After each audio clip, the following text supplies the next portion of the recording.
Good morning all of you. बच्चों, आज हम सब गेहूं की खेती, वीट कल्टीवेशन, गेहूं की खेती का अध्ययन करेंगे। इसमें हम सबसे पहले देखेंगे गेहूं का वानस्पतिक नाम। गेहूं का वानस्पतिक नाम है ट्रिटिकम एस्टिवम। कुल है इसका पोएसी, जिसका पुराना नाम ग्रेमनी भी है। इसे ग्रेमनी कुल का भी कहा जाता है। इसका उपयोग एवं महत्व हम देखेंगे। आप जानते हैं गेहूं पूरे विश्व भर में खाद्य फसलों में एक प्रमुख स्थान रखता है। गेहूं धान के बाद द्वितीय स्थान है उत्पादन में। पूरे विश्व में अगर गेहूं का उत्पादन देखा जाए भारत में तो द्वितीय स्थान है। प्रथम स्थान पर चीन माना जाता है, द्वितीय स्थान पर भारत। गेहूं की जो खेती होती है भारत देश में रबी ऋतु में होती है, रबी सीजन में। इसके महत्व को देखते हुए इसको हम अनेक प्रकार के व्यंजन बनाते हैं। रोटी बनाने में उपयोग होता है। मैदा, सूजी, दलिया, पावरोटी, बिस्किट इत्यादि चीज़ें बनाई जाती हैं। यह प्रोटीन का भी एक अच्छा स्रोत माना जाता है। लगभग 9 से 15% तक इसमें प्रोटीन भी पाई जाती है। इसका अब आगे हम देखते हैं वितरण एवं क्षेत्रफल क्या है। वितरण एवं क्षेत्रफल की अगर बात करें तो विश्व भर में गेहूं 239 मिलियन प्रति हेक्टेयर पर खेती होती है। अच्छी तरीके से खेती होती है। अगर विश्व के स्तर पर भारत की बात करें, भारत में 28 मिलियन हेक्टेयर पर गेहूं की खेती वर्तमान समय में की जा रही है। उसी तरीके से अगर भारत के अंतर्गत हम उत्तर प्रदेश की बात करें, अपने प्रदेश की, तो 93 लाख हेक्टेयर के क्षेत्रफल में गेहूं की खेती की जा रही है, जो कि एक उन्नतशील खेती भी हो रही भारत यहाँ पर उत्तर प्रदेश में। इस प्रकार देखा जाए तो भारत में सबसे ज़्यादा गेहूं का उत्पादन आपके अगर प्रति हेक्टेयर के मामले में देखा जाए तो पंजाब राज्य है। अगर उससे क्षेत्रफल के हिसाब से देखा जाए तो यहाँ पर आपका उत्तर प्रदेश आता है। आगे देखते हैं जलवायु। गेहूं के लिए जलवायु परिवर्तनशील होती है। अंकुरण के समय कुछ और, बढ़वार के समय और फिर उसके पकने के समय कुछ और जलवायु देखेंगे। अंकुरण के समय हमें 15 से 25 सेंटीग्रेड तापमान की आवश्यकता होती है, जो कि अच्छे अंकुरण के लिए माना जाता है। अगर इससे कम 15 से कम अंकुरण तापमान होता है गेहूं के बुआई के समय, तो अंकुरण कम हो जाता है या नहीं होता है। अब बढ़वार के लिए माना जाए जो अंकुरण के बाद की अवस्था में 3 से 35 सेंटीग्रेड तापमान होता हुआ बढ़वार के लिए अच्छा माना जाता है, माने पौधों की वृद्धि के लिए। आगे देखते हैं, अगर इन सब का रेशियो निकाला जाए तो इष्टतम तापमान जो है गेहूं का 20 सेंटीग्रेड होता है। इस तापमान पर गेहूं की बढ़वार भी अच्छी होगी, अंकुरण भी अच्छा हो जाएगा। ठीक, अब आगे हम देखते हैं प्रजातियां। प्रजातियों को हम 2 भागों में विभाजित किया है, सिंचित और असिंचित। इससे पहले 2 प्रजातियां हम देख लेते हैं, बौनी जातियां और ऊंची जातियां। बौनी जातियां जो पहले हैं उसमें प्रोटीन की जो मात्रा सबसे ज़्यादा पाई जाती है, 9 से 15% तक पाई जाती है। और ऊंची जो जातियां जो पुरानी होती थी, जो यूँ कह लीजिए पुरानी जातियां, उसमें 9 से 12% तक प्रोटीन पाई जाती है। बौनी जातियों के जो पौधे होते हैं छोटे होते हैं, उनका उत्पादन भी अधिक होता है। ऊंची जातियों के पौधे बड़े भी होते हैं लेकिन उत्पादन कम होता है और प्रोटीन भी साथ साथ उसमें कम पाई जाती है। अब इन प्रजातियों को हम अलग बांटेंगे किस क्षेत्र में कैसे बोई जाती है। अब क्षेत्र के हिसाब से हम 2 भागों में बांटते हैं, सिंचित क्षेत्र और असिंचित क्षेत्र। सिंचित क्षेत्रों के लिए UP 115, UP 238, Sonalika, Malvi 12, कोंदन, HD 2225 और सैलजा। ठीक है, इस प्रकार से इसको हमने बांटा है। और वैसे सिंचित क्षेत्रों के लिए बहुत सारी वैरायटियां हैं। उसके बाद हम देखते हैं आसिंचित क्षेत्रों के लिए, जैसे राजस्थान है, ये आपका आसिंचित क्षेत्र है, यहाँ वर्षा बहुत कम होती है। आसिंचित क्षेत्रों के लिए हमारी कुछ वैरायटियाँ हैं जी। WR 410, Pratap, रिडेल, HU W 533, Sujata, PBWU 175। इसकी भी कई प्रजातियाँ हैं, इतने ही नहीं कई प्रजातियाँ हैं, ठीक है। ये है जो आसिंचित क्षेत्रों के लिए, जहाँ कम सिंचाई की आवश्यकता जहाँ कम बारिश होती है, और ये सिंचित क्षेत्रों के लिए जहाँ बारिश भी अच्छी होती है और सिंचाई की सुविधा भी अच्छी होती है। अब हम आते हैं आगे भूमि पर। भूमि के लिए वैसे गेहूँ तो उचित तरीके से गोबर की खाद या कंपोस्ट दिया जाए, उचित दशा में लगभग सभी भूमियों में उगाई जा सकती है, लेकिन बलुई दोमट भूमि या दोमट भूमि के लिए यह सबसे अच्छी मानी जाती है गेहूं के लिए भूमि, लेकिन उसका pH मान 6 से 7 के बीच हो तो अच्छा होता है। अगर 7 से अधिक pH मान होगा किसी भूमि का, तो वहाँ पर गेहूं की खेती अच्छी तरीके से नहीं की जा सकती। आगे देखेंगे अब बुआई का समय क्या है। बुआई का समय 3 दशाओं में बांटा गया है। पहला है असिंचित क्षेत्रों के लिए, जहाँ पर एक भी सिंचाई उपलब्ध ना हो, तो वहाँ पर बुआई हम 15 अक्टूबर तक कर देते हैं। तो ऐसा इसलिए करते हैं कि आगे तापमान कम होता है अक्टूबर के बाद, नवंबर, दिसंबर, जनवरी में, तो उसी कम तापमान में ये हो जाते हैं, इनकी पैदावार हो जाती है। अगर अधिक तापमान में बोएंगे तो ऐसी दशा में ये नहीं हो पाएंगे। आगे देखेंगे सिंचित दशा में। सिंचित दशा के लिए हम 1 नवंबर से 15 नवंबर तक की बुआई करते हैं। इसमें इसी को हम मुख्य बुआई कहते हैं। इसी को हम यूँ कह लीजिए मुख्य फसल या मुख्य समय के लिए बुआई, जो सिंचित दशा में समय से बुआई 1 नवंबर से 15 नवंबर तक। सिंचित दशा में विलंब से बुआई 25 नवंबर से 25 दिसंबर तक। विलंब से बुआई तब होती है जैसे गेहूं के समय पेड़ी के समय को काट करके गेहूं बोते हैं, या किसी कारण या धान के समय जो जलभराव की समस्या होती है, इससे हमारी जब गेहूं लेट हो जाती है बुआई, तो हम सिंचित दशा में विलंब से बुआई 25 नवंबर से 25 दिसंबर तक करते हैं। आगे है बीज की मात्रा। बीज की मात्रा अगर सामान्य दशाओं में हम बोएं, गेहूं सामान्य आकार का हो, ना मोटा हो ज़्यादा ना पतला हो, ऐसी दशा में हम 100 किलोग्राम बीज 1 हेक्टेयर के लिए रखते हैं, और उतनी बीज 100 किलोग्राम बीज 1 हेक्टेयर की बुआई के लिए पर्याप्त माना जाता है। तो ऐसी दशा में आगे हम देखेंगे मोटे दाने। अगर गेहूं के बीज के दाने मोटे हैं, अगर मोटे दाने हैं तो सीधी सीधी बात है कि दानों की यानी बीज की ज़्यादा लगेंगे। इसके लिए 125 किलोग्राम बीज, इसके लिए 125 किलोग्राम बीज प्रति हेक्टेयर पर्याप्त माने जाते हैं। बात आगे है डिबलर। ये डिबलर क्या है? डिबलर जो होता है एक तिकोना होता है, इसमें खूंटियाँ लगी हुई होती हैं। डिबलर की बुआई बहुत कम क्षेत्रफल में जहाँ करनी हो वहाँ डिबलर की बुआई करते हैं। एक खूंटियाँ लगी होती हैं, उसको हम ऐसे दाब देते हैं ज़मीन में। ये खूंटियाँ ज़मीन में सुराख कर देते हैं, उसमें हम बीज को डाल करके सुराख को बंद कर देते हैं या पाटा लगा देते हैं। तो ऐसी दशा में अगर इस तरीके से बुआई करनी हो, डिबलर से बुआई करनी हो, तो हमें 25 से 30 किलोग्राम बीज की आवश्यकता होती है, ठीक है। लेकिन डिबलर से बुआई बहुत कम क्षेत्रफल में की जाती है, मान लीजिए ना के बराबर की जाती है, ठीक है। लेकिन यह एक डिबलर है मशीन बुआई करने के लिए। आगे है बीज का शोधन। अब बीज की मात्रा हम ले लिए तो बीज शोधन उसके बाद हम करेंगे। बीज शोधन के लिए हमारे पास लगभग सामान्य रूप से 3 रसायन हैं, थायराम, कैप्टान या कार्बेंडाजिम। इनमें से किसी एक रसायन को लेंगे हम।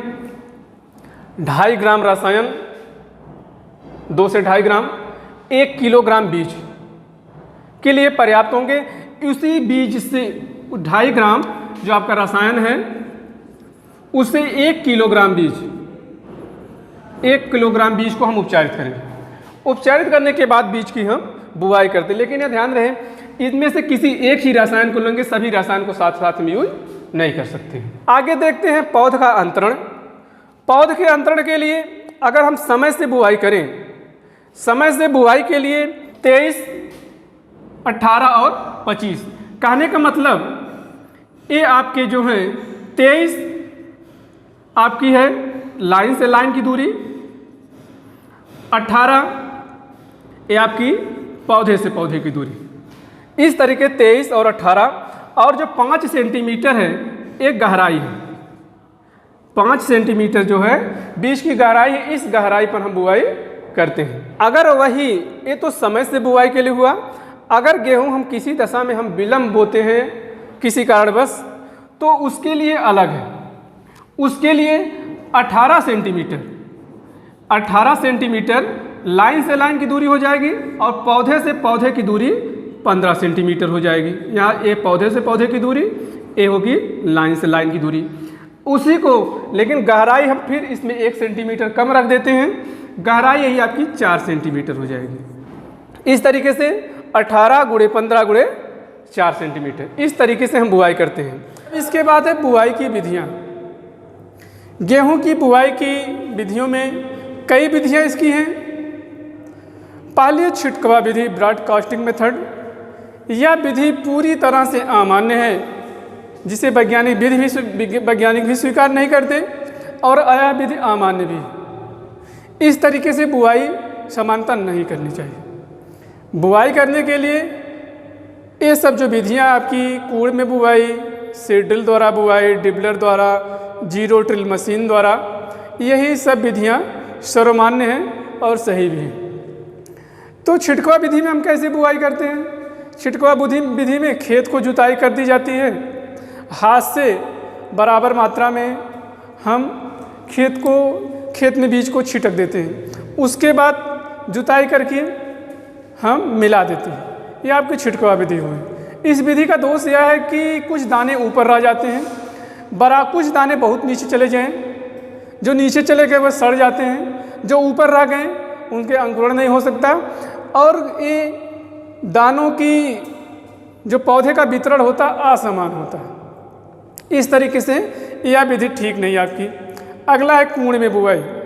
कूड़ में बुआई, एक आदमी हल द्वारा नाई बनाता चला जाता है, कूड़ बनाता चला जाता है, उसके बाद पीछे से दूसरा आदमी उसमें बुआई करता चला जाता है। इस तरीके से कूड़ में बुआई करते हैं। सीड ड्रिल द्वारा बुआई।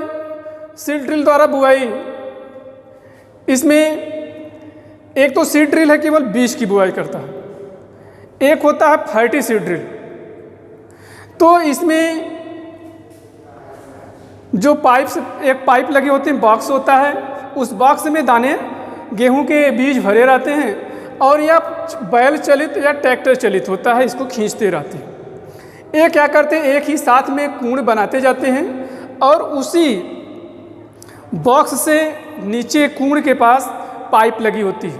उस पाइप में बीज को एक निश्चित अनुपात पर सेट करने की एक जगह होती है, उसमें हम सेट कर देते हैं, और मशीन चलती रहती है और बीज गिरता रहता है। और फर्टी सीड ड्रिल में क्या हुआ, फर्टी सीड ड्रिल में बीज और उर्वरक दोनों साथ साथ बुआई किया जाता है। उसमें बस यही होता है, दूसरा 2 बॉक्स लगे होते हैं, एक बॉक्स में बीज, एक बॉक्स में उर्वरकों का मिश्रण बना दिया जाता है। सभी उर्वरक को एक साथ मिला करके तब डाला जाता है। दोनों ही जब फर्टी सीड ड्रिल के जो फाल होते हैं, नीचे मशीन में जो फाल लगे होते हैं, उर्वरक की पाइप और बीज की पाइप दोनों कूड़ के पास लगे होते हैं। इस तरीके से दोनों ही एक साथ उसमें कूड़ में जाते रहते हैं। ये बुआई आपकी हो जाती है। ये डिबलर द्वारा क्या है, डिबलर द्वारा बुआई, इसमें जो खूंटियाँ होती हैं 20 सेंटीमीटर की दूरी पर आप जैसे निश्चित आप कर सकें, ऐसे तिकोना होता है। अब इसमें खूंटियाँ बनी हुई होती हैं। इन्हीं खूंटियों में हम ऐसे बहुत छोटे क्षेत्रफल में इसकी बुआई के लिए प्रयोग करते हैं। तो हम ज़मीन में ऐसे दाब देते हैं, कुछ सुराख बन जाते हैं ज़मीन में, फिर उसमें बीज को डाल देते हैं। इस तरीके से डिबलर की बुआई कर दी जाती है। लेकिन यह बुआई करने में बहुत ज़्यादा समय लगता है और मेहनत और परिश्रम, और फिर उसके बाद ज़्यादा लेबर कास्ट भी आता है। इस तरीके से यह बुआई बहुत कम क्षेत्रों में की जाती है, सब लगभग ना के बराबर होती है। अगला है जीरो टिल ड्रिल मशीन द्वारा। जीरो टिल का तात्पर्य है बिना जुताई किए हुए गेहूं की बुआई करना। ऐसा क्या है, ये जो मशीन है पंडित गोविंद वल्लभ पंत यूनिवर्सिटी द्वारा विकसित की गई है। जब हम धान की कटाई कर लेते हैं तो खेत को हम जुताई नहीं करते। पहले से जब धान की कटाई करनी होती है तो हम खेत की सिंचाई कर लेते हैं ताकि कटाई के समय, बुआई के समय खेत में नमी बनी रहे। नमी बनने से यह फायदा है कि धान की कटाई के तुरंत बाद हम गेहूं की बुआई कर लेते हैं। जीरो ड्रिल मशीन में है, इसमें ये जो होते हैं यह सीड ड्रिल की तरह से ही लगभग होते हैं। इसमें क्या होता है, उसके फाल जो होते हैं इतने धारदार होते हैं कि जब ये चलते हैं लाइनों में, जो ठूंठ आता है धान की तो उसको भी चीर देते हैं। वह केवल उतना ही चीरते हैं जितना कि बीज और उसमें फर्टिलाइजर जा सके। वह दोनों उतना ही चीर करके सीधे लाइनों में बुआई करते चले जाते हैं। इस तरीके से हमारे लेबर कास्ट भी कम आता है, बुआई का खर्च भी कम आता है, और कुछ दिन पहले बुआई यानी समय से पूर्व कुछ बुआई हम कर भी लेते हैं। यह जो मशीन है काफ़ी इस समय आधुनिक है और ज़्यादातर बुआई करना इसी zero till seed drill zero till drill machine के द्वारा ही अच्छा माना जाता है। यह काफ़ी अच्छा इस समय चल रहा है। इसमें है सबसे ज़्यादा यही फायदा है कि खेत की जुताई नहीं करनी पड़ती। आगे है उर्वरक, खाद एवं उर्वरक में वैसे के रूप में हम जब 60 कुंटल गोबर की खाद 15 दिन पूर्व डाल देते हैं, और जो 150 kilogram nitrogen, 150 kilogram nitrogen, phosphorus और पोटास। फास्फोरस आपका 60 किलोग्राम और पोटास आपका 40 किलोग्राम प्रति हेक्टेयर हम प्रयोग करते हैं। इसके लिए हम नाइट्रोजन की आधी मात्रा, फास्फोरस एवं पोटास की पूरी मात्रा बुआई के से पूर्व खेत की तैयारी करते समय हम तो डाल देते हैं, लेकिन जो नाइट्रोजन की आधी बची हुई मात्रा होती है, जो नाइट्रोजन की आधी बची हुई मात्रा होती है उसको 2 बार में देते हैं। पहला कि बुआई के 20 से 25 दिन पर जब हम पहली सिंचाई करते हैं उसके बाद तुरंत देते हैं। दूसरा अवस्था आने लगती है उसके पहले तो हम वह जो नाइट्रोजन की, और देखा जाए तो 1/4 जो मात्रा बची होती है उसको हम फिर छिड़काव विधि से दे देते हैं। इस तरीके से नाइट्रोजन का वितरण 3 भागों में होता है, फास्फोरस और पोटास का वितरण 1 भागों में होता है। ये देखते हैं सिंचाई। सिंचाई इसकी काफ़ी इंपॉर्टेंट है। सिंचाई इसमें लगभग 6 बार सिंचाई की आवश्यकता है, 6 सिंचाइयों की आवश्यकता होगी। पहली सिंचाई शिखर जड़ बनते समय, यह जो सिंचाई होती है इसको इंग्लिश में कहते हैं क्राउन रूट ऑफ इरिटेशन, यानी शिखर जड़ बनते समय। इसको शॉर्ट में CRI स्टेज भी कहते हैं, शॉर्ट में CRI स्टेज भी कहते हैं। यह जो होती है गेहूं की सबसे ही क्रांतिक अवस्था होती है। किसी भी दशा में यह सिंचाई नहीं छूटनी चाहिए। अगर यह सिंचाई नहीं हो पाई 20 से 25 दिन के अंदर पर, तो गेहूं की उपज बहुत ज़्यादा कम हो सकती है, क्योंकि ऐसी सिंचाई के बाद गेहूं में कल्ले बनना शुरू होते हैं। अगर कल्ले बन नहीं पाए तो गेहूं की उपज बहुत ही कम हो जाती है। इस तरीके से जो आपका CRI स्टेज है, यानी शिखर जड़ बनते समय जो सिंचाई करते हैं बुआई के 20 से 25 दिन पर, तो यह काफ़ी इम्पोर्टेंट माना जाता है। यह काफ़ी परीक्षा की दृष्टि से भी यह काफ़ी इम्पोर्टेंट माना जाता है। ठीक है। दूसरी सिंचाई है कल्ले निकलते समय। तीसरी सिंचाई है गांठें बनते समय 60 से 65 दिन पर। पुष्पावस्था पर चौथी सिंचाई है 80 से 85 दिन पर। दुग्धावस्था पर बुआई से 100 से 105 दिन बाद। पाँचवीं सिंचाई आपकी है, नहीं सॉरी, छठवीं सिंचाई आपकी है 115 से 120 दिन पर। यह सब बुआई से दिन जोड़े गए हैं। ये जो दिन जोड़े गए हैं बुआई से, जैसे 100 से 105 दिन पर, दाना भरते समय बुआई से 115 दिन पर। ये जो समय जोड़ा जाता है बुआई से लेकर के ही जोड़ा जाता है। तो आप देखेंगे 20-20 दिन के अंतराल पर, 20 दिन इसमें, 20 दिन, 20 दिन, 20 दिन और इसमें 15 दिन के अंतराल पर हम सिंचाई करते हैं। और सिंचाई जब भी हम करें किसी भी दशा में हमेशा हल्की सिंचाई ही करें। तो यह सिंचाई इसकी काफ़ी इम्पोर्टेंट रखती है। और सिंचाई करते समय यह भी ध्यान रखें, जब आपकी गेहूं की आप पाँचवीं सिंचाई करें, जब दुग्धावस्था हो जाए, तो मौसम का रुख और हवा का रुख देख करके ही सिंचाई करनी चाहिए। अगर हवा चल रही है तो सिंचाई हम ना करें। सिंचाई अगर करते हैं तो गेहूं फसल गिरने की संभावना अधिक रहती है।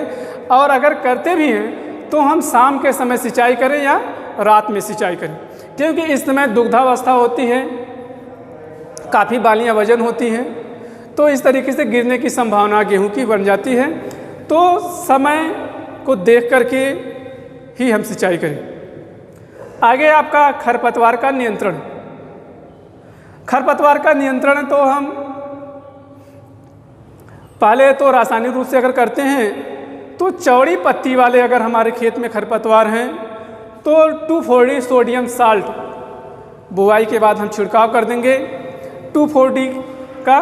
तो इसमें चौड़ी पत्ती वाले जो खरपतवार हैं सब नष्ट हो जाते हैं। अगर उसमें पतली पत्ती हैं, जैसे मोथा है, गेहूं का मामा है, जई है, इसके लिए हम आइसोप्रोट्यूरान 75 WP 125 किलोग्राम, नहीं सॉरी 1.25 किलोग्राम यानी 1.25 किलोग्राम प्रति हेक्टेयर की दर से हम उसमें छिड़काव कर देंगे। या आइसोप्रोट्यूरान की दर पर आप सल्फोसल्फ्यूरान का भी आप प्रयोग कर सकते हैं। बुआई के बाद कि गेहूं के खरपतवारों को नियंत्रण के लिए या नियंत्रण करना चाहें तो हम पेंडिमेथिलिन बुआई के 72 घंटों के अंदर यानी अंकुरण से पूर्व ही हम पेंडिमेथिलिन का अगर छिड़काव कर दें तो 1 वर्षीय खरपतवार उगते ही नहीं, ठीक है। इसलिए पेंडिमेथिलिन का छिड़काव करना काफ़ी श्रेयकर होता है, क्योंकि जब खरपतवार नहीं उगते हैं तो खरपतवार और गेहूं में कोई प्रतिस्पर्धा नहीं रह जाती है, तो अच्छा विकास होता है पौधों का। आगे हम देखते हैं कटाई एवं मड़ाई। अगर कटाई मड़ाई की यहाँ की बात है तो अगेती जातियाँ हैं वह 140 से 150 दिन में तैयार हो जाएंगी। अगर पछेती है, पछेती कुछ थोड़ा जल्दी तैयार हो जाती है, वह है 120 से 150 दिन में। आगे है अब उपज। उपज में है तो अगर अच्छी तरीके से जो बौनी जातियाँ होती हैं, बौनी जातियाँ हैं तो 40 से 45 कुंतल दाना 1 हेक्टेयर में प्राप्त हो जाएगा। और भूसा आपका 50 से 60 कुंतल भूसा भी 1 हेक्टेयर से प्राप्त हो जाएगा। अगर वहीं देसी जातियाँ हैं तो वह 20 से 25 कुंतल, 20 से 25 कुंतल ही प्राप्त होता है, कुंतल प्रति हेक्टेयर प्राप्त होगा या कम प्राप्त होता है।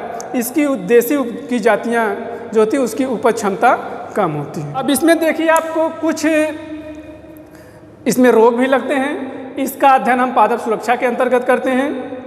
पादप सुरक्षा में आपका है कुछ रोग में देखिए पीली गिरुई, भूरी गिरुई, काली गिरुई, कंडुआ, गेहूं का मामा या गेहूं का सेहू रोग। तो पहले हम अध्ययन करेंगे पीली गिरुई। पीली गिरुई में क्या है, पत्तियां पीली धारदार पीली पड़ जाती हैं, बाद में पौधे सूखने शुरू हो जाते हैं, ये पीली गिरुई है।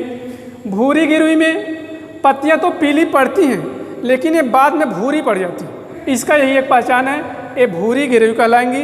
काली गिरुई में पत्तियां तो जिसको सिराएँ हैं, सिराएँ कुछ कुछ काली हो जाती हैं, बाद में वह भूरी हो जाएंगी। इस तरीके से ये तीनों हैं। इसका तीनों का नियंत्रण लगभग समान है। नियंत्रण पहले समान में क्या है, अगर हम ट्राइकोडर्मा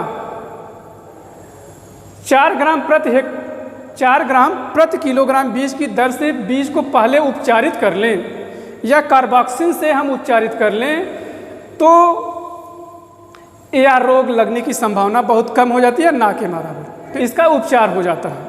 अगर लग जाए, रोग लग जाए, उसके बाद हम मैनकोजेब 500 ml, अगर ये लगने के बाद है, अगर मैनको लग जाए ये रोग बुआई के बाद, तो मैनकोजेब 500 ml यानी आधा लीटर को हम 700 से 800 लीटर पानी में घोल करके हम छिड़काव कर देंगे, तो इसका नियंत्रण काफ़ी हद तक हो जाता है। अगर इसका नियंत्रण इस प्रकार संभव ना हो तो हम क्या करते हैं, इसको फैलने से रोकने के लिए एक पौधे को उखाड़ करके नष्ट कर देते हैं। आगे है कंडुआ रोग। कंडुआ रोग यह काफ़ी फेमस रोग है। यह फफूंद के द्वारा फैलता है। इसके नियंत्रण के लिए जब गर्मी का महीना हो, बीज जो हमारे हैं, बीज को 4 से 5 घंटे में पानी के अंदर डुबो देते हैं। या जो कंडुआ का जो फफूंद होता है, जो गेहूं का दाना जो बीच में फटा हुआ होता है, उस फटे हुए दाने में जो कंडुआ रोग का फफूंद रहता है, जब हम 4 से 5 घंटे उसको डुबो देते हैं तो फफूंद जो होता है वह अपनी पूर्व अवस्था में यानी अंकुरित अवस्था यूँ मान लीजिए में आ जाता है। तब उसको हम पानी से निकाल करके धूप में सुखा देते हैं। इस तरीके से कंडुआ रोग का नियंत्रण वहीं पर हो जाता है। तो यह सबसे सस्ता नियंत्रण है। इसको पानी में भिगो दिए 4-5 घंटे, उसके बाद छत पर हम सुखा देते हैं, तो कंडुआ रोग वहीं पर क्या होता है, धूप की वजह से समाप्त हो जाएगा। अगर यही कंडुआ रोग अगर उस पर अगर ना समाप्त हुआ हो तो हम क्या करते हैं, बीज को वीटावैक्स या कैप्टान किसी एक दवा का, तो हम 2.5 ग्राम कोई एक दवा लेंगे, 2.5 ग्राम दवा, तो 1 किलोग्राम बीज की से हम क्या करते हैं, उपचारित कर देते हैं। इस तरीके से इसका उपचार हो गया। आगे है गेहूं का सेहूं रोग। यह जो होता है निमेटोड्स के द्वारा फैलता है, सूत्रकृमि के द्वारा। इसमें क्या है कि हम बुआई से पूर्व भूमि को जुताई करके मिट्टी को अच्छी तरह का धूप में सुखा देते हैं। कई बार जुताई करके सुखा देते हैं। इस तरीके से जो सूत्रकृमि वे नष्ट हो जाते हैं। तो हमारी बोई गई फसल में गेहूं का सेहूं रोग लगने की संभावना बहुत कम हो जाती है। उसके बाद है कीट नियंत्रण। कीट नियंत्रण में आपका है दीमक है, माहू है, चूहा है। इस दीमक के नियंत्रण के लिए दीमक वाले करता क्या, दीमक बुआई के बाद जड़ों को काट कर नष्ट कर देता है, जिससे फसलें सूख जाती हैं। इसके नियंत्रण के लिए हम एल्ड्रिन या साइपरमेथ्रिन का भी उपयोग कर सकते हैं। एल्ड्रिन का उपयोग हम जुताई के बाद सिंचाई करते हैं, सिंचाई करने के बाद उसी पानी में हम एल्ड्रिन का उपयोग कर देते हैं। इस तरीके से दीमक का नियंत्रण हो जाता है। माहू है, माहू के नियंत्रण के लिए हम इंडोसल्फान का भी उपयोग कर सकते हैं या मैलाथियान का भी उपयोग कर लेते हैं। चूहा है, चूहा या काफ़ी नुकसान करता है, जो फसलों को काट करके नष्ट कर देता है। फसलों को नष्ट करने में इसका काफ़ी योगदान होता है। इसके नियंत्रण के लिए हम जिंक फास्फाइड की जो गोली होती है, चूहे को बिल को खोज करके उसमें एक एक गोली प्रति बिल में डाल करके बिल को हम बंद कर देते हैं। बिल को बंद करने के बाद यह गैसीय अवस्था में होता है, चूहा अंदर ही अंदर समाप्त हो जाता है। इस तरीके से गेहूं का। धन्यवाद।